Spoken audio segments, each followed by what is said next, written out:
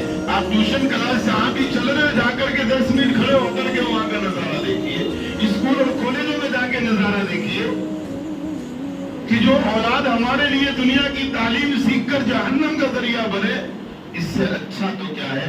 نہ اسکول پڑھائے وہ اچھا، ایمان کی حفاظت ہو جائے، دنیا کی ڈگری نہیں ہے، کامیاب ہے۔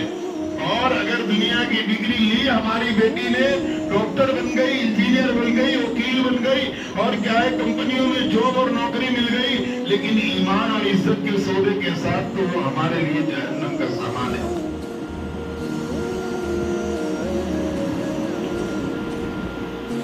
وہ ہمارے لیے جہنم کا سامان۔ شروع میں کہا کہ یہ سارے فساد کی جڑ جو ہے بے دینی ہے۔ آج ہمارے دلوں کے اندر دین سیکھنے کا جذبہ ہی نہیں رہا۔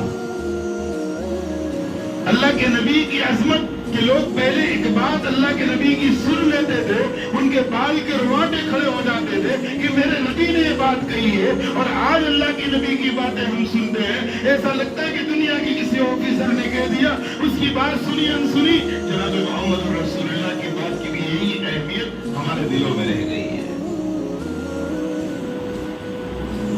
بلکہ میں یوں کہوں تو مبالغہ نہیں ہوگا کہ دنیا دار، کلیکٹر، معاملتدار اور کیا ہے سی ایم، ان کی باتوں کی تو اہمیت ہے، وہ جو قانون بنا دے اس پہ عمل کرنے کے لیے ہم تیار ہو جاتے ہیں۔ جناب محمد رسول اللہ نے جنت اور جہنم کا جو قانون بنایا اس پر ہم عمل کرنے کیوں تیار نہیں ہے؟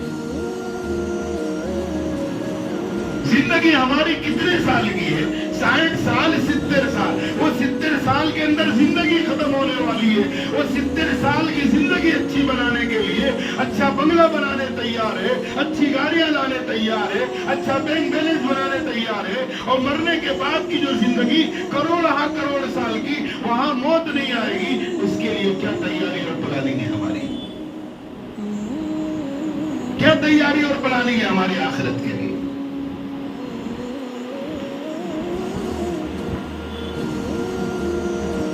اگر آپ نے دین نے دنیا کی تعلیم نہیں ملی تو کیا ہمارا گزارا دنیا میں نہیں ہوگا؟ میں نے ایک بھی اسکول نہیں پڑھی، اللہ کے فضل سے ایک بھی اسکول نہیں پڑھی، تو کیا میرا گزارا نہیں ہو رہا ہے؟ کاکریہ اردو اسکول میڈیم کے اندر پہلی میں تھا، اس کے بعد چلا گیا، اس کے بعد میں نے اسکول پڑھی نہیں، تو کیا میری ضرورتیں پوری نہیں ہو رہی ہیں؟ دنیا سب ضرورت ہے، اللہ اس کا محتاج نہیں ہے۔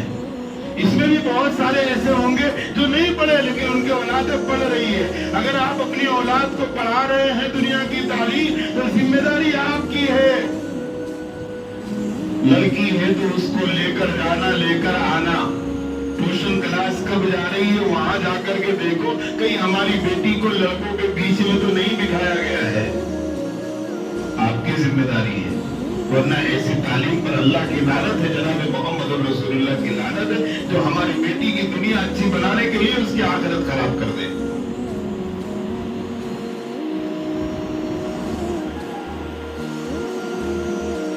دین سیکھنے کا جذبہ ہی ہمارے دلوں سے ختم ہو گیا۔ اگر دین ہوتا تو ابھی 3 دن پہلے ایک مسئلے میں جانا ہوا کہ 8 سال سے بیوہ گھر بیٹھی ہوئی تھی، اولاد کیسے پیدا ہو گئی؟ اسی بستی کی بات کرو، 8 سال سے بیوہ گھر بیٹھی ہے، بچے کو جنم دیا کون؟ پتا چلا پیسوں کی لالچ میں سب ہوتا رہا۔ سوچنے کی بات ہے۔ اور اسی ہفتے میں ایک اور مسئلہ تھا کہ 2001 میں آدمی نے اپنی بیوی کو طلاق دیا تھا، اور 23 سال جو ہے 2003 میں دیا تھا، اور 21 سال جو ہے طلاق دینے کے بعد بھی اسی طرح زندگی گزارتے رہے، 3 اولاد ہوئی۔ اب ان کو احساس ہوا کہ ہماری طلاق تو 2003 میں ہو چکی تھی، مفتی صاحب اب کیا کریں؟ لیکن 21 سال کی زندگی میں آپ کی حرام کاری ہوئی، آپ کو الگ ہونا پڑے گا۔ یہ کیوں ہو رہا ہے؟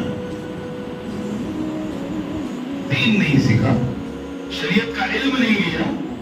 ارے دوسری تو چھوڑیے، ہم نماز پڑھے، نماز کی عبادت کے طریقے کا علم نہیں، ہم روز غسل کرتے ہیں، پاکی ناپاکی کے طریقے کا علم نہیں، ہمیں مال کماتے ہیں، حلال و حرام کے طریقے کا علم نہیں۔ پوری شریعت تو بہت دور کی ہے، لیکن جو چیزیں ہماری زندگی سے روزانہ سے جڑی ہوئی ہے اس کا بھی علم ہم حاصل نہیں کرتے۔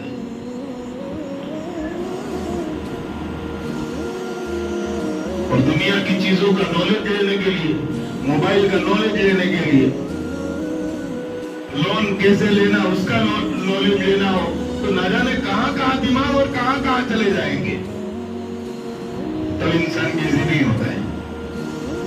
اور مسجد میں 1 گھنٹہ بیٹھ کے کچھ سیکھنا ہو میں بہت بزی ہوں، بہت کام ہے میرے پاس، کام کچھ بھی نہیں ہوتا، کام یہی ہوتا ہے موبائل۔ سوچیے ہم کہاں جا رہے ہیں، اور پھر کہے کہ اللہ کی مدد نہیں آ رہی ہے، پھر کہے اللہ کی مدد نہیں آ رہی ہے۔ مودی جی پریشان کر رہے ہیں، ہمیشہ پریشان کر رہے ہیں، ارے کوئی پریشان نہیں کر رہا ہے۔ ہم اخبارات اور نیوز دیکھ کر کے دکھلاوا کر رہے کہ مصیبت اور پریشانیاں حکومت کی طرف سے آ رہی ہے، نہیں، یہ خالی مسجدیں گواہی دے رہی ہے کہ پریشانیاں کیوں آ رہی ہے۔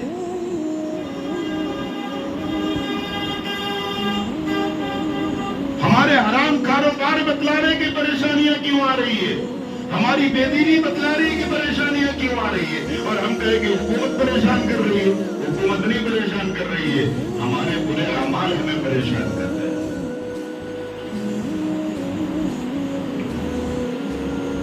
آج اکثر و بیشتر لوگ چاہے ظاہر میں کیسے بھی دکھ رہے، لیکن دل کا حال پوچھو تو بے چینی کے عالم میں زندگی گزار رہے ہیں، سکون نہیں ہے زندگی کے اندر۔ کیوں نہیں ہے؟ حالانکہ گاڑی ہے، اچھا مکان ہے، اچھا کاروبار ہے، پھر بھی سکون نہیں۔ کیوں نہیں؟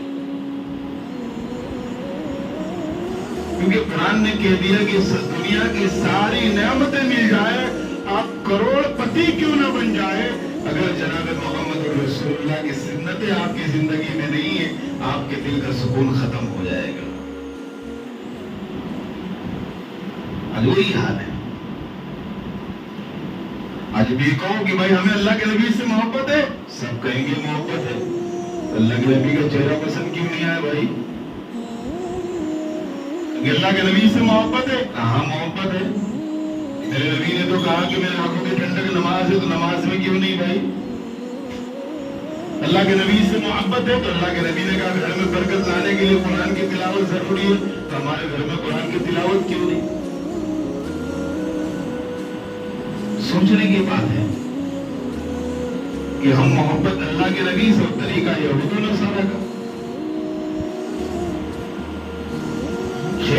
اس دور کے اندر بچیوں کی تعلیم جو دنیاوی تعلیم ہے اس پر کنٹرول کرو۔ اگر پڑھانا ہے ڈاکٹر انجینئر جو بنانا ہے تو وہ